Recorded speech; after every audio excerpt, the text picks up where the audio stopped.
Hey everyone, welcome to another episode of On the Flip Side. On the first Monday of every month, we talk about mindset. And every other Monday after that, it's all about real estate. My name is Lizarazo, and today's guest speaker is Eve. Now, before we get started, I want to share some more exciting news with you. I have a social networking platform. It is for real estate investors, it is for mentors, and it is for the professionals in the real estate investing industry. So if you're looking to create better connections, to have more targeted searches, then this is the type of platform that you want to be a part of. Now, on the flip side, we talk about any topic in real estate, and today we're going to be talking about what isn't talked about in the real estate investing business. Now, if you guys are ready, let's give a thumbs up, some hearts, some fire to Eve, and let's get her on the stage. Press this to get her on. Usually it takes me 20 times. Okay, well, okay, I'm going to cancel the request and then invite you, Eve. Somehow we'll get her on. While we do that, let's send some Eve while we get Eve. Oh, there we go. We are. Oh, sorry, some things cancel that. There we go. Hey. Hi, how are you?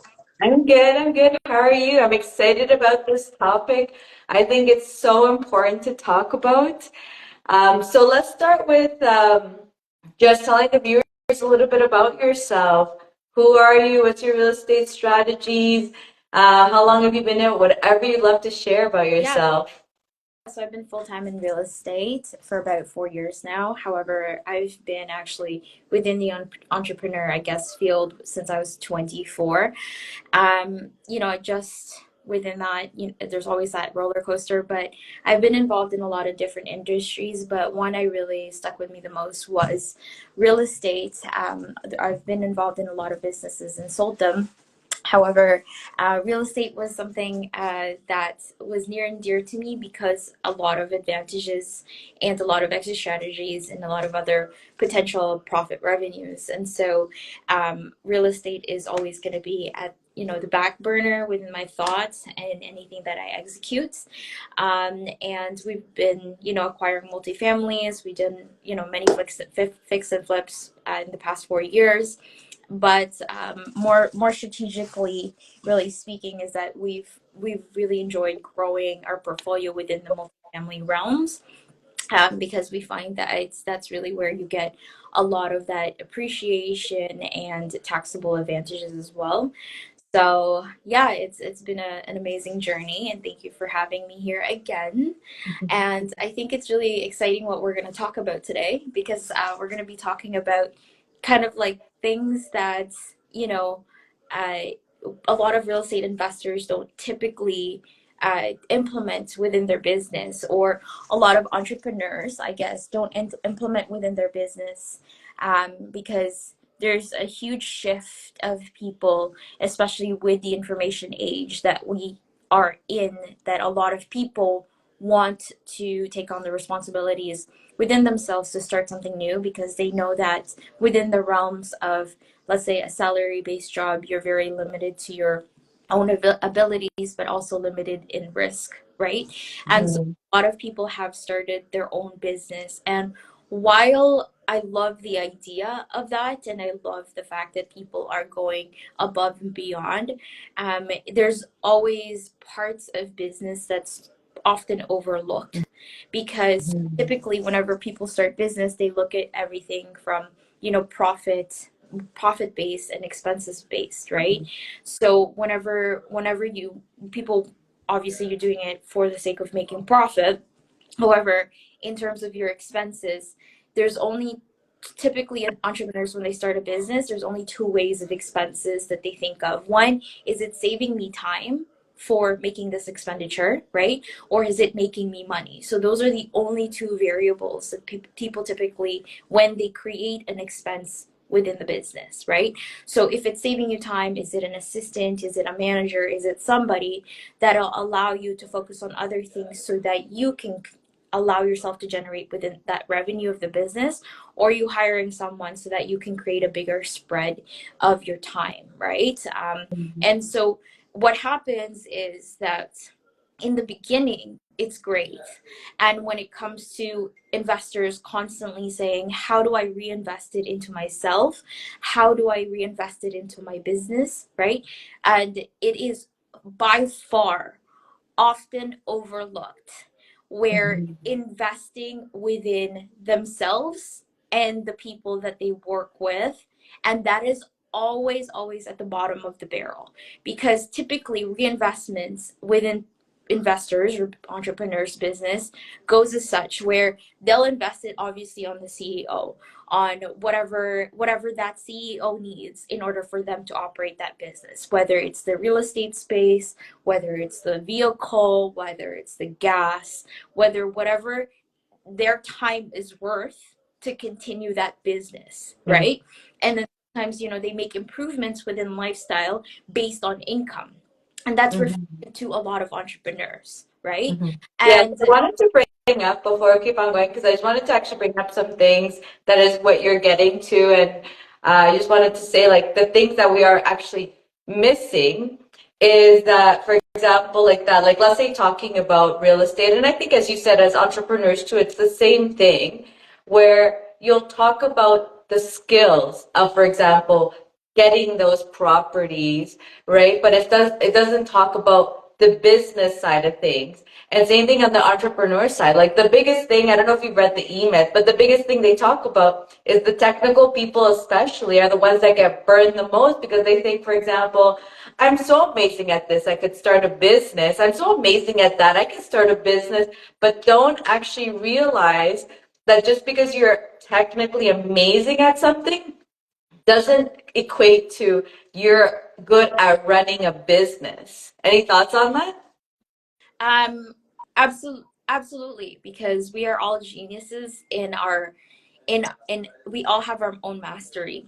And the the first thing to know or have knowledge of something is to know you don't know enough, right? And to seek information or to seek people to work with to fulfill those shortcomings is what will allow growth. Otherwise, you're doing a juggling act, and that's amazing, but you can only go so far with a juggling act, because there will always be point of exhaustion, limited resources, limited time, like limited hours in a day. And this is where, not to kind of talk on the small businesses, right? But this is where an entrepreneurship, and if your goal is to get to a certain point of lifestyle where your generated revenue from your business is supposed to give you some kind of freedom of time, right? It cannot be calculated within the realms of what you can do as an individual, but you need to start thinking of scale wise, and how do you leverage everybody and everything around you in order for you to actually achieve that goal? Because otherwise you would be at a 1-to-1 ratio and there would be no absolute difference, as if you're working for your time at that point. 100%. And so, what are the areas that you've seen that people are missing in when they start a business? And I also want to add in that caveat was this is something that I've noticed that if people don't have enough work experience, so people just getting into like maybe coming out of high school, coming out of university, I feel like this is a problem that's seen, or even you've been working, but you've only been in one area and not been able to see a lot of different things. I wanted to hear what are those things that you've seen, you've noticed that are missing in our area that people don't think is part of a business. So just to go back in the beginning as well, and I think it's really important for the existing viewers to also watch this video again. And this is why it's really important that people come on time to these lives. I'm just calling everybody out because this is why Diana does these lives, right? Is to engage people. And just to go back to the initial point, and feel free to rewatch it so you understand that typically whenever business owners invest on resources that saves them time or makes the most money, often forgotten that there are other investments in overall care for that organization, right? And it's a very interesting topic because that's usually the bottom of the barrel, where care in terms of being able to facilitate your own personal well-being. A lot of entrepreneurs don't even know how to get insurance for themselves, for their business, so that they can take care of their own like well-being, with physio, chiro, whatever it needs, right?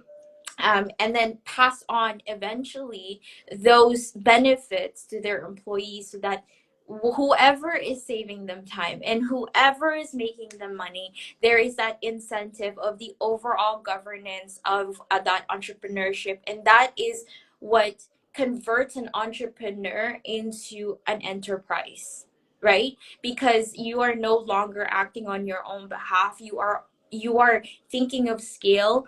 You are caring for those people that are working for you, and that means appropriate investments within benefits, and then also potential, let's say, kind of human resources aspect as well, right? And a lot of people overlook human resources aspect, right? I A lot remember of I people did. don't even know actually what the role of human Yeah, resources are yeah, and like what they're used for. Do you want to give yeah. a little overview? Absolutely. And this is where, uh, again, from entrepreneur to enterprise, right? Human resources as such could be doing, your payrolls, right? They could easily even take on the job of paying other people for you and your vendors, right? So you can utilize that human resources to act and do that part of the job, but also to be acting as someone who will also deal with conflict resolutions within an organization internally. Okay. And deal with maybe emotional distress, mental distress, or because these human resources are, especially if you get a good one, they're adequately trained to look after within an organization, because their job is to continue productivity within an organization. As much as you as an entrepreneur want that as well, you have a different vision, you have a different grind, because it's your risk on the line. So you will always put a lot more than anyone within your teams. And putting the right, let's say, human resources in place allows that encouragement to be translated within that organization, so that everybody can know that yes, they are putting in a lot of work, and bridge that differences of, why do I need to put in that much work? I just work here, to having that contribution, because human resources is adequately trained in order for them to translate that gap into, it's, we're working for you, to, we're working together to make this an appropriate organization, so that I know that the person at the top can make appropriate investments within the organization or within the enterprise, so that they can further take care of not just our financial compensation, but our mental and physical well-being as well. And those suggestions don't come cheap, right? The same way quality of goods and services or quality of people, they never come cheap. So a lot of people miss out on the opportunity and what human resources could be a part of within your enterprise. And I saw this, honestly, I didn't see this until 3 years of my business. I honestly didn't care. I didn't Not a think that lot this was. of us think about it, right? Because you No. think, oh, we're a small business, maybe we have like one or two people or three people that are employees, but you're thinking of things to like maybe offload things off you, but you never think about your well-being of things in so many different areas, like you said, like your well-being or how to even be able to control yourself in certain situations. Because, like I said, there's some people that, like, imagine, especially if you haven't, I feel like in the corporate world, this is where I came from. I learned a lot about, like, you learn to control your emotions, you learn to be able to talk to people in respectful ways and things like that. But if you're coming in, you're without any work experience, I feel like you may not know how to, like, you may be short and get angry with people quickly because you've just never had that experience that, okay, how do I control myself? And then when you're a boss, you may not think that it's there, like you'll think like they're the problem, not you, right? And having those kind of people to kind of stop you, uh, and tell you, that this is probably not appropriate, or these people, especially when it's your own thing, they may not last that long because they may not like the abuse that you're going through with them. And so there's these types of things that are so important to finding the right power teams to work with, being able to find those teams and be able to effectively communicate. Because if you don't have that self-awareness, and we always don't, like you need that outside to kind of put, like let you know, okay, this is how you should behave in these kind of situations. This is what you are or not allowed to say in certain situations, and just kind of helping out, which is a huge part of things like that we said that don't get talked about. And a lot of us like that aren't aware. Like a lot of the people are like, I just need to learn how to do real estate. I just need to learn how to invest in real estate. But with that comes a lot of other things like building your network. How do you build your network if you're stressed out all the time? For example, speaking on the health side, right? You're stressed out all the time, can't think properly because you have a project that's stressing you out. And so it's a lot of different things that really we just think that it's like all we need to know is how to invest in real estate. Any comments? Yeah, I mean, real estate again is the business, Mhm. right? And a part of it is learning. So there's that transition, but learning the how to, and then once you know the how to, it's how to use sustain the continuum of from an entrepreneur to an enterprise, right? Mhm. Um, the thing is like everyone wants to win, but no one wants to spend, right? No one wants to spend, and I understand that it's always you always want to diminish your expenses in order for you to get better revenues. But in order to create sustainability within uh, an enterprise, is that to have those right allocations in place, which means like possibly allowing human resources to come in where that aids for the comfort for the overall organization. So by way of being able to create, hey, you shouldn't be talking that way to this guy. Sometimes we if we are on our own, like which a lot of people are within their own enterprise, we tend to act within our own comfort, Mhm. especially if 100%, especially if we've created it, all of us will have our own degree of entitlement. And unless we've created an environment where it's like I need to be checked sometimes, and which is very humbling, that's when you hire someone who is a professional to administer or translate your wishes, your passions, your demands through your team, so that you can continue that business, right? And that is Mhm. often overlooked, often never invested into by other people. And it again, like myself, I've been an entrepreneur since I was 24. I've never allocated resources into human resources up until recently. And I don't think that I totally I didn't realize this, honestly, admittedly, that this was absolutely needed until I had a very pivotal personal, I guess, thing that happened to me. And with that, I realized that I'm not taking care of my own mental and well-being, and it's translating on how I speak to my team. It's translating on people that are there. Yes, I am paying them to be there, but I'm not paying them to um take my burden like that, right? And there should be some kind of diffusion in the middle.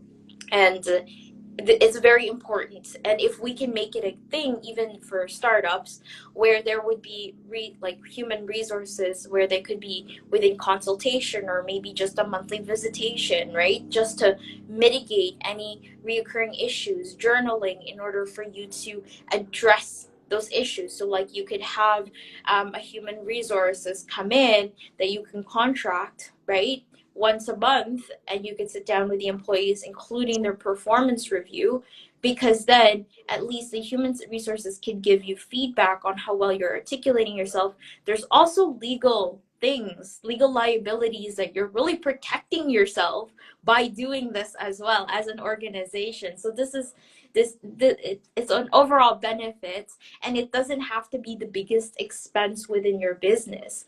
It is as good as an investment as investing into someone who will generate that revenue for you and who will save you time. So yeah. 100%.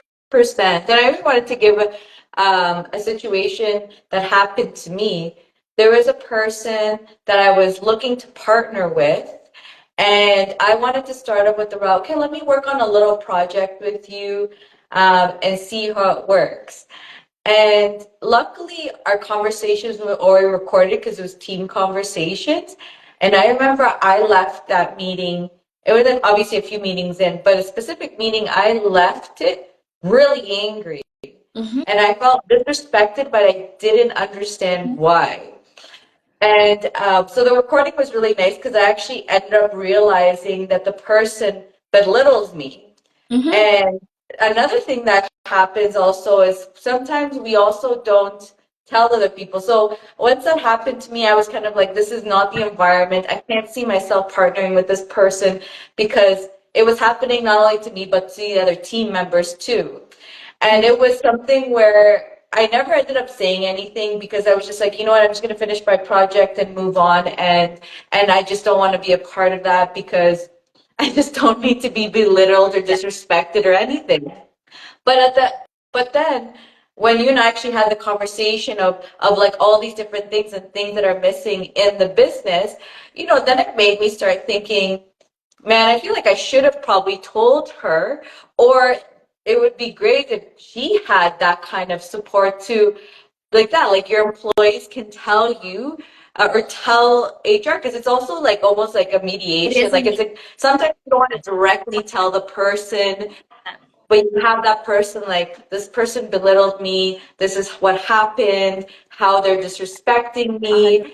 and then they go and train them and they say, you know what, like this can't happen. Maybe they don't even know that they're belittling, right? Because to be honest, these habits that I saw was I don't, to be honest, don't think that she even realized what she was doing. Probably because in our world of real estate investing, another big thing I noticed is, especially when you're dealing with contractors, like if as a woman, I feel like they'll sometimes or like a lot of times they treat you as stupid. And she was actually giving me these signs of like, I think she probably had a hard time with contractors and probably making her feel less than who she is.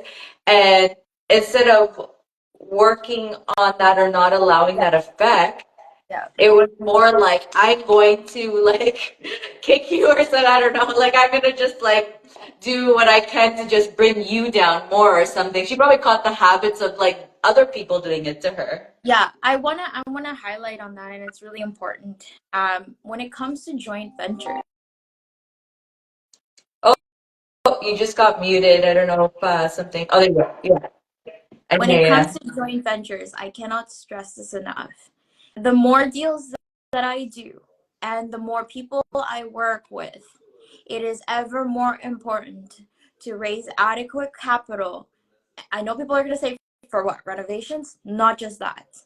I am talking to have this investment be a part of that business. Because when you are buying a real estate, when you are buying a piece of real estate, you're buying a business. Whether it's flip, whether it's a multifamily, you are buying a technical business.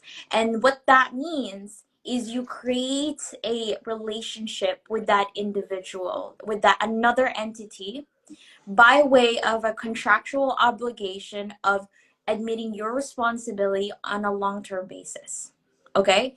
And to me, it is ever more important for investors to raise adequate capital to have a mediator, or maybe, like I said, human resources on a contractual basis, maybe on your monthly meetings, to assess the situation, to control the tonality within this organization.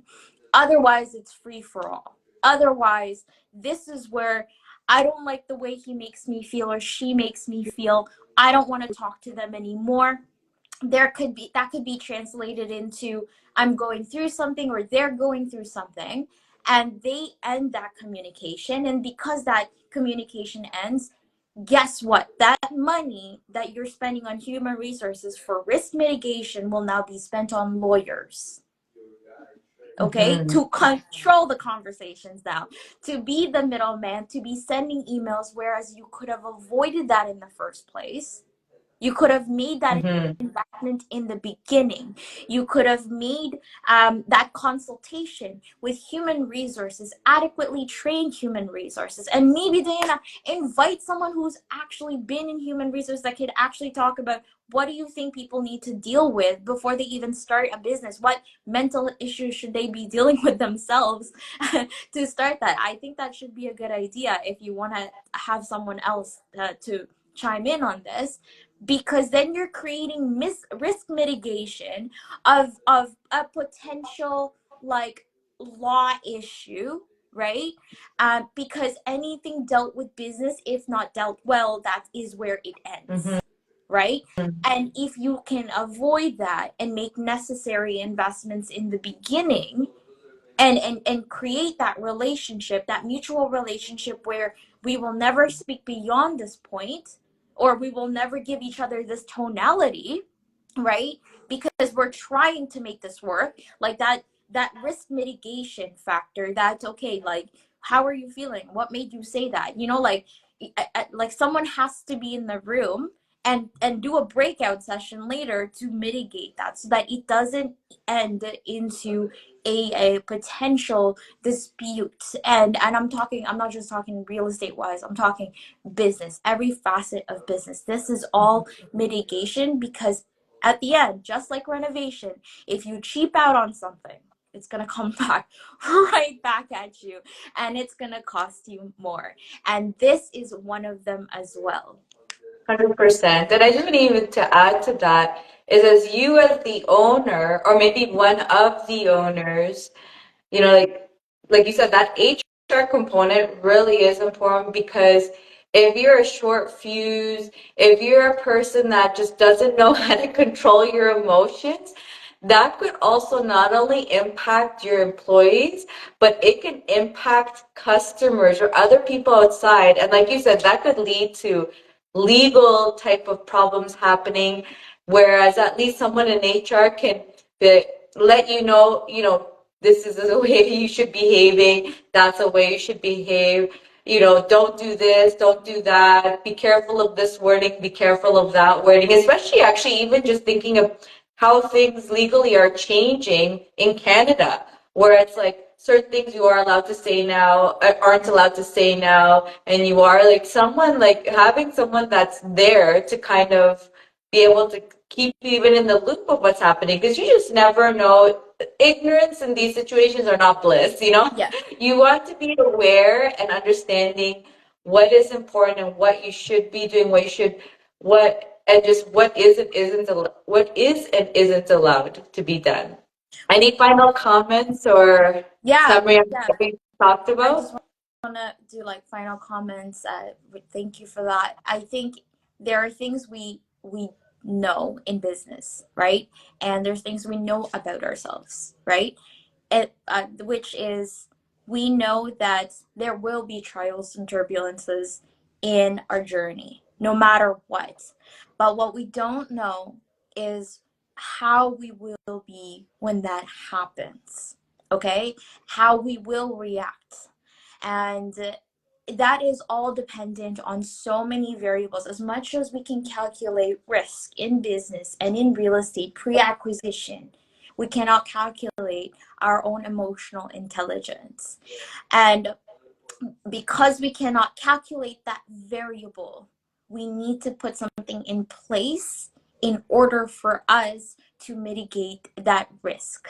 because that is for us, losing ourselves, losing our partners, if that ever happens to other people. I've seen breakups within the industries of with what I've been hearing around. um, that could have been avoided if there were proper measurements in place, and that where someone would be like, you probably shouldn't be speaking that way to that person, and vice versa, right? And that is just as important as buying a business. Because when you get into a transaction, you have to stop thinking as an entrepreneur and you have to start thinking as an enterprise. And to think as an enterprise is to care for yourself, your investor partners, your team, and the overall health of that organization. And that includes making necessary investments within human resources so that we can control our emotions for when things does happen, things can get mitigated right there and then. 100%. Thank you so much. It was so great to chat with you. I love that we spoke about this topic because, like we said, this is something that isn't talked about, but so fundamental to running a business. If you guys love what you heard from Eve, she will be tagged on here so you'll be able to follow her and see what she's up to these days. And if you love my shows, then definitely follow me too, and you can see what shows are coming up. Eve, thank you so much. It was so much fun to chat with Thank you. you. Thank you, everyone. We'll see Bye. everyone in the next episode. Bye.